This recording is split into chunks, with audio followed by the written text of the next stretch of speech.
ఆధారం లేదు సార్. ఉన్నట్టుండి మాకు ఇంత మోసం చేశారు సార్. మాకు అన్ని డబ్బులు తీసుకొని మాకు ఆధారం లేకుండా చేశారయ్యా. నీళ్ళు లేదు, నీళ్లు లేవు, కరెంట్ లేకుండా మేము ఎంతమంది నిరాశ చేసినాం సార్. ఇక్కడితో 8 సంవత్సరాల నుంచి చివరికి వచ్చేసరికి మాకు ఏ మాట కూడా చెప్పట్లేదు సార్. పడగొడుతున్నారన్న మాట కూడా రాలేదు సార్. అంత బాగా ఆగమాగం చేశారయ్యా. ఈ పార్టీ వాళ్ళు ఆ పార్టీ వాళ్ళు తెలియక.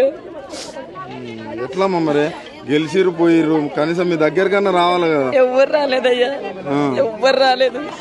వీళ్ళు ఏమంటారు మేము పోయినాం, వాళ్ళకి కలిసినాం, వీళ్ళకి కలిసినాం అంటున్నారయ్యా. కానీ మాకు ఏది తెలియదు సార్. ఎవ్వరు చెప్పలేదయ్యా, మాకు ఎవ్వరు చెప్పలేదు నాయన. ఎవ్వరు ఎవరు చెప్పలేదు. ఓట్లప్పుడు అయితే అందరూ వస్తారు అని ఏం లేదయ్యా. అందరు చాలా పేదవాళ్ళు సార్. ఇక్కడ ఎవరికి ఇవ్వలేదు. ఇట్లా ఏడుస్తున్నారు. మీ ఏడుపు వాళ్ళకి ఇబ్బందే కదా. తగలాలి సార్, తగలాల.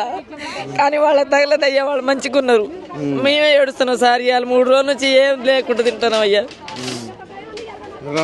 కనీసం రేవంత్ రెడ్డి ప్రజాపాలన అంటాడు, ఇందిరమ్మ ఇల్లు అంటాడు. ఏది లేదు నాయన, ఏది లేదు. ఒక ఇల్లు కూడా ఏమి లేదయ్యా. మరి ఇప్పుడు మీకు అన్నం ఇది అంత ఎట్లా? ఏం లేదయ్యా, ఏం లేదు. అన్నం లేదు, నీళ్ళు లేవు. నిన్నటా నుంచి గ్వాస్ అంటే గ్వాస్ చేస్తున్నాం సార్ మేము. మాకెవరైనా ముందుకొచ్చి ఇప్పటికైనా మాకు ఒక దారి చూపిస్తే ఏడైనా ఉంటామయ్యా. మేము కోరుకునేది దారి చూపెట్టాలని కోరుకుంటున్నాం. అది పోయినాయి కానీ ఇప్పటికైనా దారి చూపిస్తే ఇప్పటికైనా మేలుకుంటామయ్యా. కొద్దిగా ఇన్నాళ్ళంటే తిన్నారు, వాళ్ళు తిన్నారో ఎవరు తిన్నారో తెలియదు సార్. మేము తెలియకుండా ఇచ్చినాం ఇన్ని డబ్బులు కూడా ఇచ్చినాం అయ్యా. ఎంత ఇచ్చారు మనిషికి 2 లక్షలు దాకా ఇచ్చారు. 2 లక్షలు 3 లక్షలు తీసుకొని మాకంతా నీడ లేకుండా చేశారు. పైసలు తీసుకున్నారు, ఇప్పుడు లేకుండా చేశారు అయ్యా. ఇప్పటికైనా దారి చూపిస్తే